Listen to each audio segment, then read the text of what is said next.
This could be an incredibly valuable tool when it comes to building or revitalizing your credit score.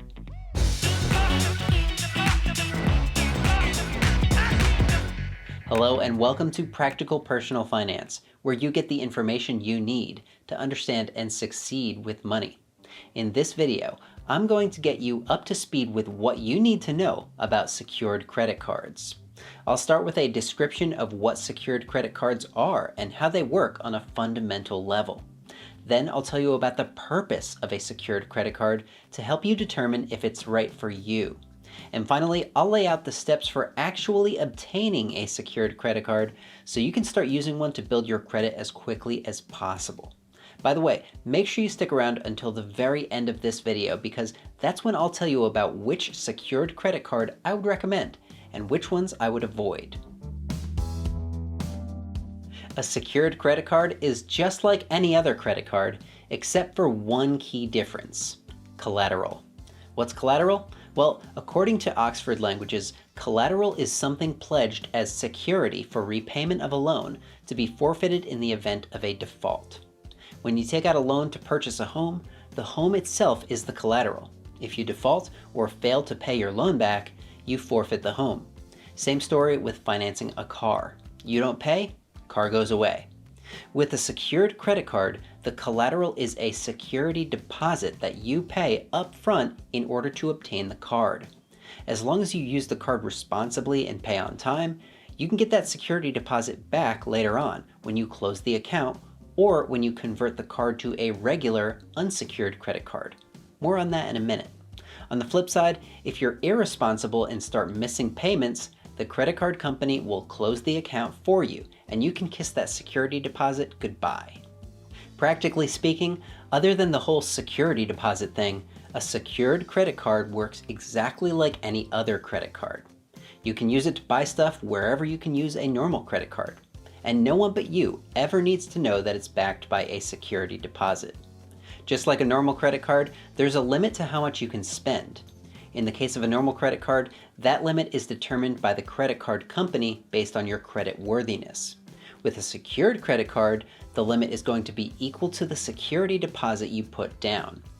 And just like a normal credit card, if you don't pay it off in full every month during the grace period, the balance will begin to accumulate interest, depending on what your interest rate is. With secured credit cards, the interest rate tends to be a little bit higher, for reasons that we'll touch on in just a few minutes. Once you've used a secured credit card responsibly for a certain amount of time, many credit card providers will allow you to convert your secured credit card to a partially secured credit card, or even a normal unsecured credit card. If you keep a low balance and pay on time every month, you'll usually become eligible for this type of conversion after 6 to 12 months of having the secured card. In the case of a partially secured card, you'll get a portion of your security deposit back, making your credit limit higher than the security deposit retained by the credit card company. In the case of a normal unsecured credit card, you'll get your entire security deposit back, meaning the credit card company no longer holds any collateral at all. Real quick, if you're getting some value out of this video so far, maybe learning something new, do me a favor and give me a thumbs up down below to let me know how I'm doing. Thanks. At this point, you might be wondering, why would I go through the trouble of putting down a security deposit and getting a secured credit card when I could just get a normal unsecured credit card? That is a very valid question. The truth of the matter is that not everyone is able to get approved for a normal credit card. Some people out there have credit reports filled with late payments, bills and collections, and even bankruptcies.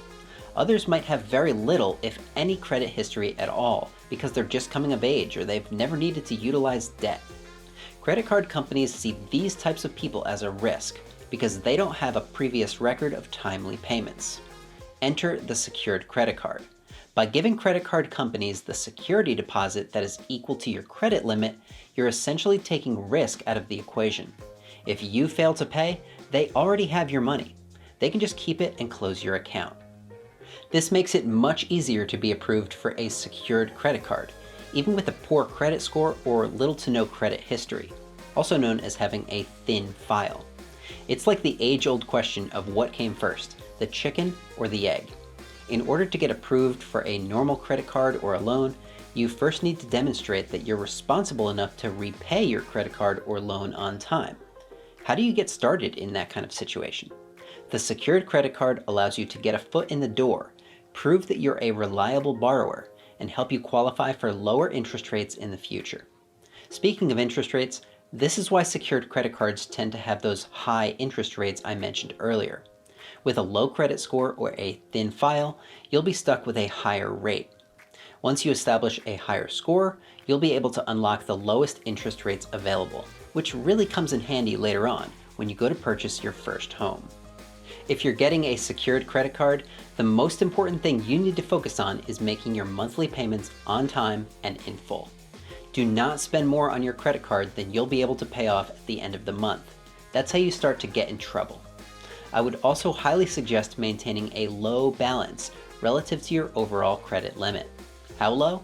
Ideally 10% or less. Keeping your credit card utilization to a minimum is a key factor for increasing your credit score. So if you have a $500 credit limit, try to keep the balance on your card at $50 or less. If you end up going a little bit higher, don't worry, it's all right. Up to about 30%, you're still in the safe zone.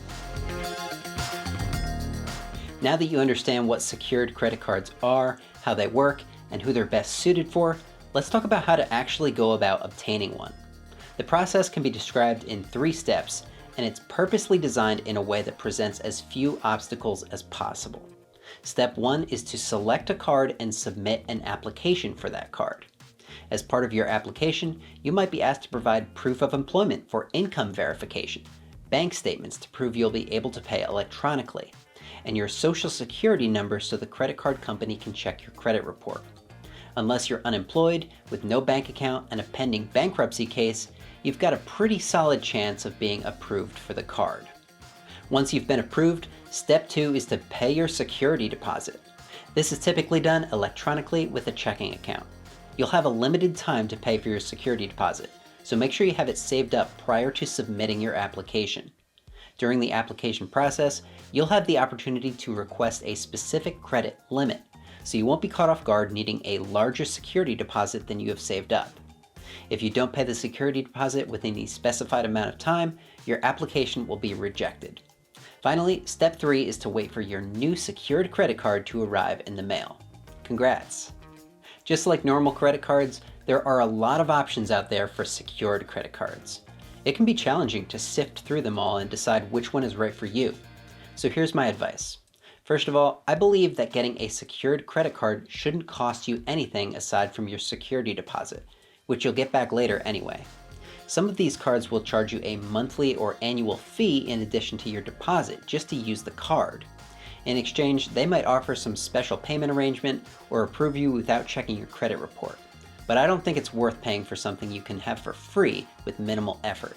So unless you're in a really tight spot, I would avoid the fees. Second is the ability to convert the secured card to an unsecured card after a specific period of time. You're getting a secured credit card so that you can build your credit score and eventually graduate to a regular credit card. It actually hurts your credit score in the long run if you need to close your secured card account and then open a new account to have an unsecured card. It's another hard inquiry on your credit report, and it reduces the average age of your active accounts. If the credit card company does not offer the ability to convert, I'd stay away. Third is rewards. Credit cards typically have some form of cashback rewards attached to them. Secured credit cards, for the most part, do not. If you manage to find a secured credit card that does offer rewards, it's a nice bonus. With those 3 factors in mind, my recommendation for a secured credit card is the Discover It secured credit card. There's no annual fee.